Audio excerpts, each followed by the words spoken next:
ကဲဒီတစ်ခါအားလုံးပဲချောင်းသာသွားတာပြောတယ်မလား ပြောရဲ ဟုတ်တယ်အမထီထိုးရတယ်တကယ်လို့ထီပေါက်ခဲ့လို့ရှိရင်အကုန်လုံးနောက်ထပ်ခရီးတွေအများကြီးထပ်လိုက်ပို့ပေးမယ် တကယ်ရောလားတကယ်လိုက်ပုံများတကယ်လိုက်ပုံ ဒါတော့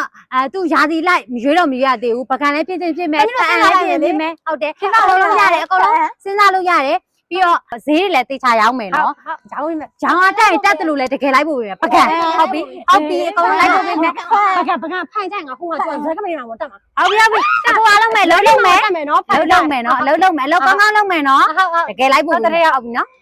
ရပြီသွားကြ